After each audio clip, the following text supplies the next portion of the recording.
Welcome to the Heads Together podcast. I'm your host, Jill Mokes. Thanks for joining me again this week. This week's episode is one of those really fundamental, is it a lesson? It's a truth. It's a fundamental truth about business. And it's one that once we master this and understand its real importance, it actually can be the key to transforming our business into something more simple, more streamlined, something that's going to really allow you to get results without adding layer upon layer of complexity and should-dos onto your pile. I'm not going to tell you what it is yet. Let's dive in. Welcome to the Heads Together podcast. I'm Jill Mokes and I am obsessed with cutting through the noise when it comes to growing your business. Each week via intimate coaching conversations and inspirational stories, I share what it really takes to get the results you want in a way that feels right to you. I am all about attracting higher ticket opportunities, building authentic relationships, and creating the abundant, full-fat version of your dream business. I mean, how many of us have beavered away creating a light version of what we really want? The thing is, I honestly believe when you're outstanding at what you do, there is no limit to what you can achieve. So, are you ready to put our heads together and make it happen? Let's go.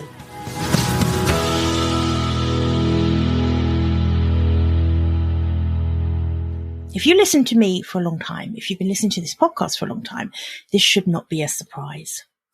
The number one fundamental truth that always has been true, that always will be true about building a business is that relationships are queen.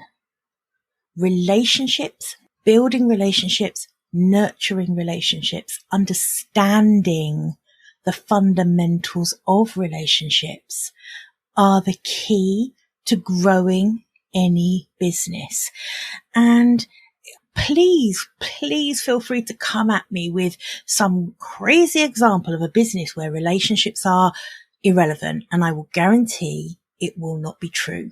And the reason I say that is because even if you are selling something that is so far removed from you as the business owner, at some point along the line, however passive the income is to you, your market will depend on the relationships either you have or your brand has with your customers and clients.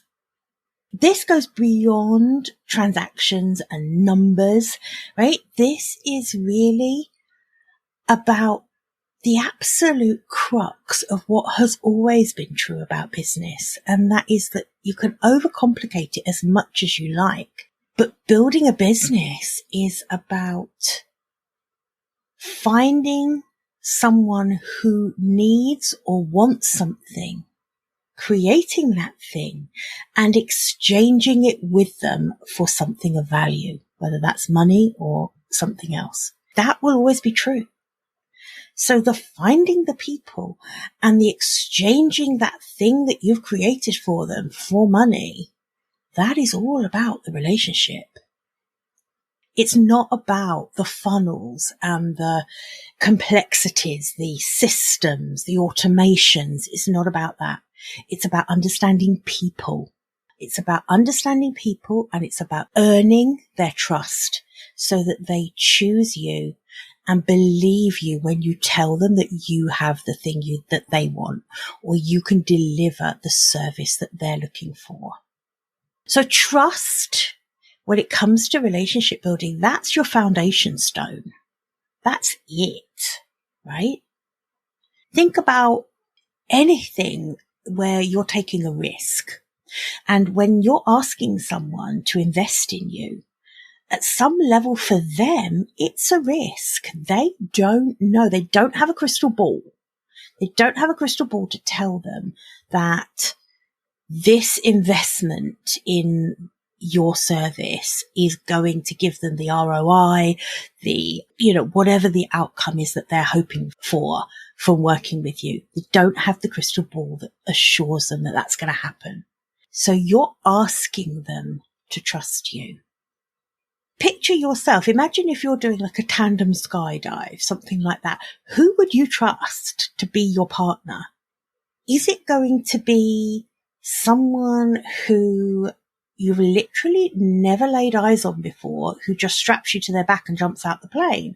Or is it going to be the guy who met you on the ground? Is it going to be someone who has been reassuring you for the last hour before you went up there? It's someone who's really taken the time to put you at your ease, get to know you, tell you all about their experience they have in doing this and how everyone feels the way you do, but it's going to be okay. Everyone gets nervous. Someone who's really invested in having you trust them because they know that that's what's going to make you feel comfortable about doing the thing, making the jump. It's exactly the same with business. The person who you will trust to invest in is the person who's taken the time to understand what your worries are. They've taken the time to get to know you, to understand your preferences, to understand the way that you think, and without any kind of manipulation or disingenuousness. Is that a word?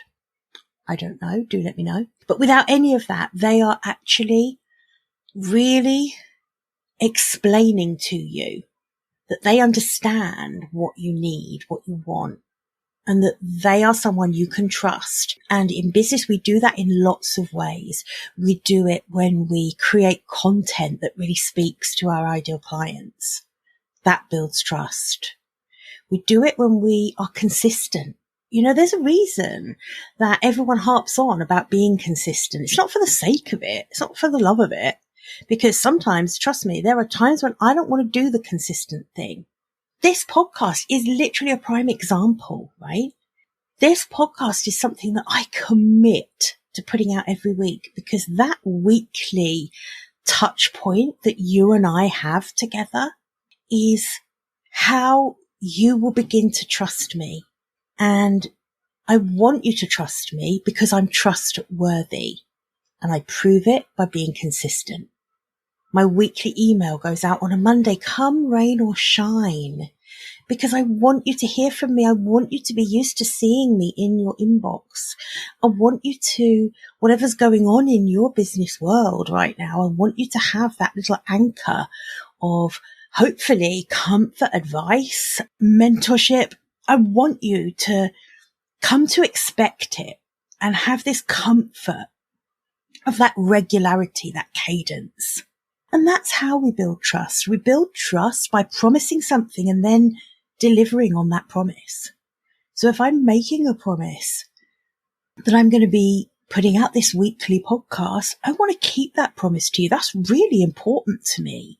But it's not important to me because I want the vanity metrics of the number of downloads. I don't really care about that. For me, it's because the people who will, when the time is right for them, invest in working with me, this is my way of building their trust, demonstrating that I'm trustworthy. I offer really good advice. They get a flavor of my style. When you're listening, you kind of have got to know my humor. Sometimes not funny, sometimes hilarious, mostly hilarious, as we know. But you know what I mean? It's like you're really getting a true flavor of what I'm like. This is my visibility platform.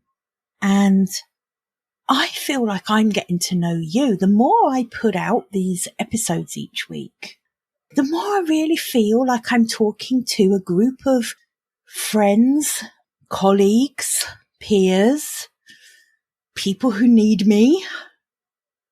I feel like I'm talking to you in a way that I hope doesn't create this kind of crazy hierarchy thing. I hope it's so that you feel we're sitting around and we're having this conversation and I'm sharing with you the truth about building a business, because that is the one non-negotiable for me with this podcast, is that I don't want to share bullshit with you. I don't want to spread and buy into the kind of guru speak that can really make you feel overwhelmed and inadequate when it comes to building your business. I want to share with you this kind of fundamental truths about growing your business that will never change, that have always been true, will always be true, because mastering those things, like this one, number one, relationship building, those are the things that are going to set you up for success in the long term. Long term is a really important concept around relationship building. We are losing the ability these days, I believe, as a society. This isn't just the business landscape, but as a society in general, I think we're losing the ability to be patient. We want what we want and we want it right now. But the truth is, cultivating really strong relationships, it isn't an overnight thing. It isn't putting out a couple of emails or a couple of LinkedIn or Facebook posts and expecting to have an instant, loyal, ready to buy following. That's just not how it works, right? It really isn't. Well-nurtured relationships that build slowly, just like they would in real life. We've got to stop treating the online space differently to the way we would real life relationships, because it isn't different. So when people kind of complain about, oh, I posted and I only got like 3 likes and a couple of comments. Well, okay, but I get that that can feel frustrating when everyone else is talking about all of the tactics and tricks and hacks for getting lots of engagement. But actually, I was talking about patience and about, this need for instant gratification, the instant likes, the comments, the engagement, the shares, all of those metrics that make you believe something that you actually don't know whether it's true or not. You have no idea whether those likes are from someone who's just going on a liking frenzy. Are they from people who love you and support you and want you to do well, but aren't actually your ideal clients? The truth is that building relationships takes time, and it also takes reciprocity. And by that, I mean, I don't mean to teach you to suck eggs. I'm sure you know what reciprocity. Oh, am I even saying that right? Reciprocity? I'm sure that's right. Again, do Google. I'm sure you'll let me know if it's wrong. But it does take that. It takes this two-way street. And one of the things that I talk to my clients about all the time when they are not feeling like their social media is getting the traction it should be getting. And one of the questions I always ask is, okay, well, how many people did you interact with today? How many thoughtful comments did you post today? How many messages did you send telling someone that you really loved something they've done just because it's genuinely true? You did really love it, right? And if the answer is, well, oh no, but I'm consistently putting out my content, well, okay, that's great, but that's half of the answer, right? Patience is about making relationship building a two-way street and being really dedicated to building good relationships, deeper relationships. Everyone knows how it is when people just literally connect with you on Instagram or LinkedIn, wherever you like to play. And straight away they're in your DMs saying, hey, I've developed this program and it's 12 weeks long and it's this and this. Would you like to jump on a call and I'll tell you more about it? Absolutely not. No, I would not. I have no idea who you are. And the fact that you've just bombarded me like that, and a bit like someone running up to you in the street and shouting in your face, I absolutely don't want to get on a call with you. Can't think of anything worse. Right? But if that person, let's put it a different way, has taken time to build a relationship with you, has been supporting your content and really taking the time to share it and comment helpfully and to really genuinely take an interest in what you do. Okay, well then if they have something you want and then they approach you, you are so much more likely to think, okay, well, to be honest with you, I've got nothing to lose by getting on a call. Yeah. I like this person. I like the way they do business. I like the way they act. I like the way they have nurtured this relationship with me. Yeah, I'm up for that. And why on earth would we think it's not the same the other way around? Why would we behave any differently to the way that we want people to behave with us? Like, it's just reminded me of that thing that your parents always used to say, you treat people how you would like to be treated. Do unto others. So, patience, underrated virtue. Building relationships, it takes time. On the subject of time, there's another thing that when it comes to relationship marketing is absolutely critical, and that is timing. This is really kind of carrying on from what I was just saying about, like diving into someone's DMs as soon as you have connected with them and copy and pasting your aggressive sales pitch in there. It's like, who is doing that still? Please stop. But the thing is, I don't know if it's that we don't want to hear it, but you know me, I'm going to give you the truth. I am going to give you the truth. There is no amount of manipulation, or there shouldn't be any amount of manipulation that will make someone buy something before they're ready. I don't ever want someone to sign up to work with me or to sign up for one of my programs until they're ready, until what I offer is the exact right thing for them. I don't want them to. There's a ton of reasons that I could go into why I don't want them to. One, they're not going to get the results that they want, and that reflects badly on me. Two, they're going to feel resentful if it puts them into a difficult financial situation. I don't want that because I'm a nice person. This is fundamental decent human things. So we've got to stop this terrible habit we all have at the moment of trying to manipulate people into making a purchase before they're ready. All of those horrible, this is disappearing in 1 hour, and in an hour's time, it's going to cost 10 times as much as it costs right now. Yeah. Just no.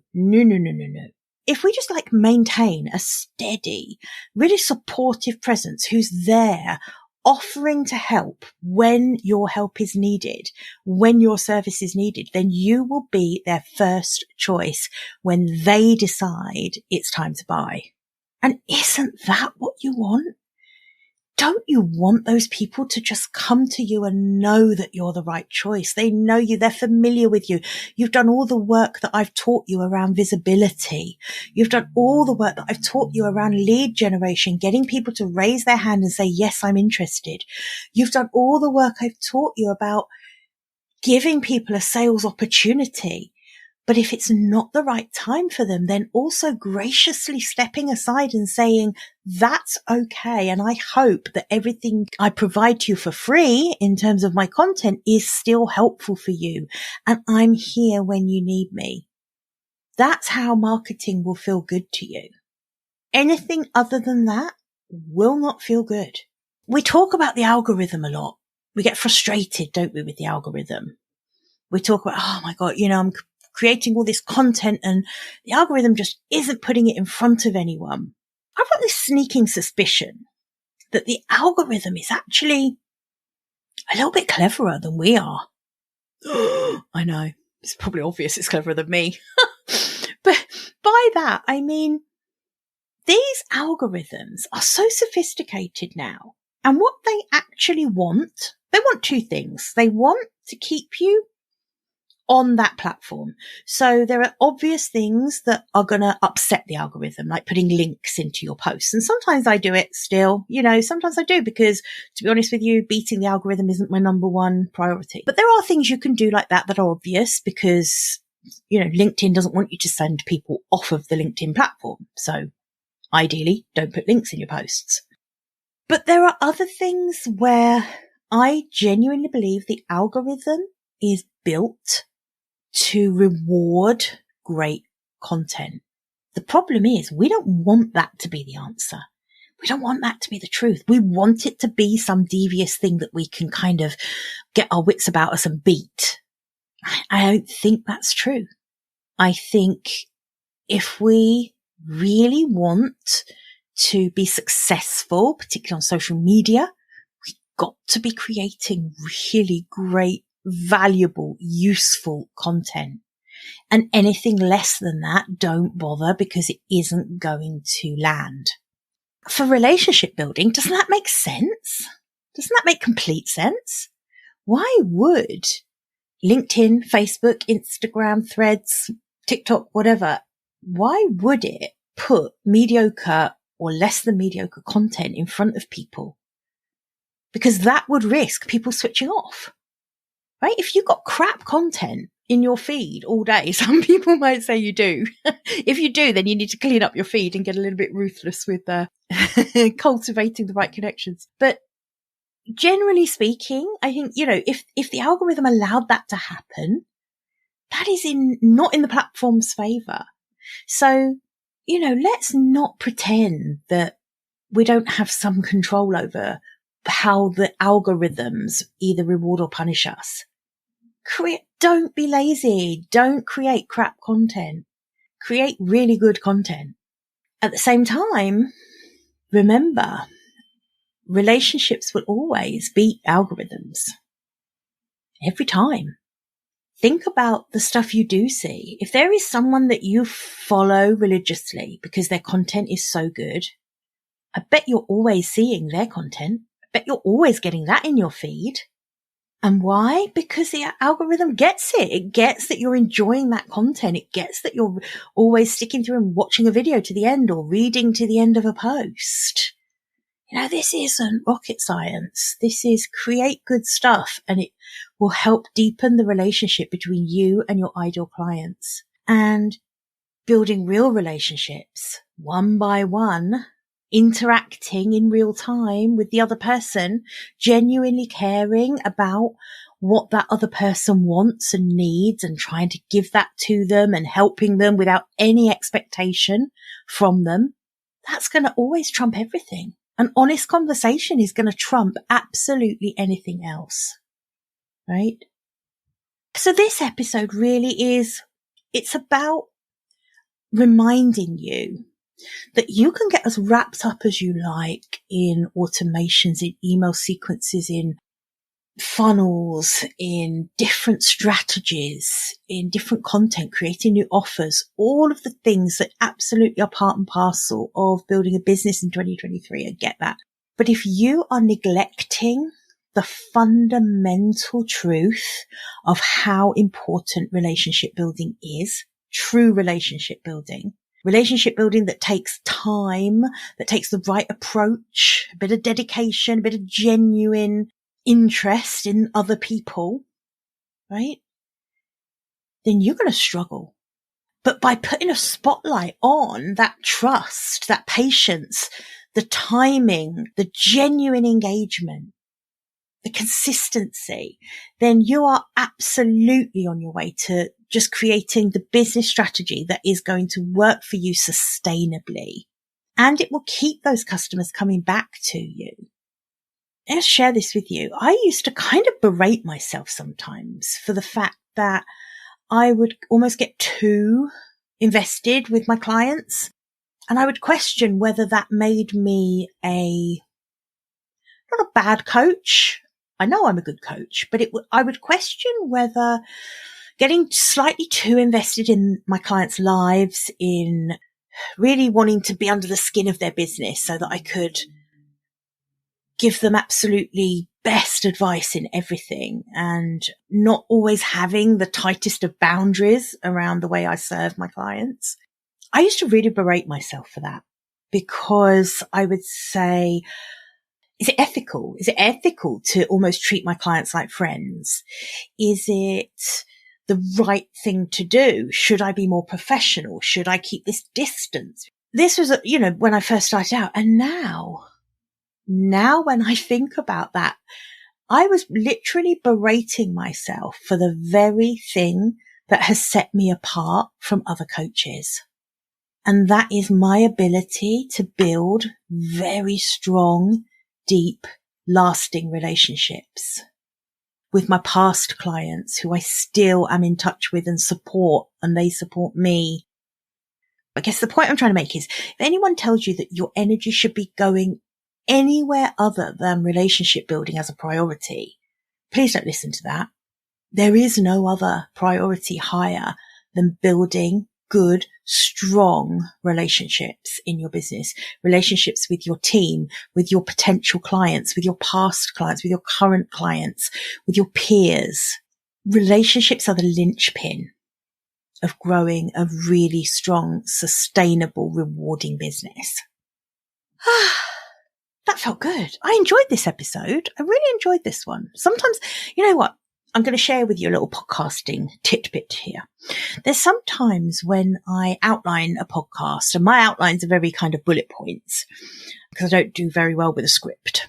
But there are times when I'll outline a podcast and I'll really struggle to make it flow nicely. And I don't know if you notice that sometimes with my episodes. Maybe you do. Maybe you notice that sometimes it's like, oh, Jill's got a bit off piste there. And it's because it's sometimes because the concept hasn't cemented fully enough before I'm putting that content out. I'll hold my hand up to that. And then there are other episodes where, and I think this is one of them, where I really feel pleased because I feel like I've managed to articulate really well the point that I wanted to make. And that is such a bloody good feeling. And I want to share it with you because I feel I can tell you anything. I'm an oversharer, whatever. Get over it. Okay, listen, have a fantastic week. As always, if you want to reach out to me and book a growth strategy session where we talk about all things like this, if there's something I've talked about today that struck a chord with you, book a session with me. It's easy to do. jillmokes.com/book. All right. Well, listen, have a fabulous week and I will see you again same time, same place next week. Bye for now. I hope you enjoyed this episode and that getting our heads together this week has filled your mind with what's possible. If you love the show, would you do me a massive favour, please? Would you leave a 5-star rating on Apple Podcasts? It would really help me put more heads together, reach more ears and expand more minds. Until next week, bye for now.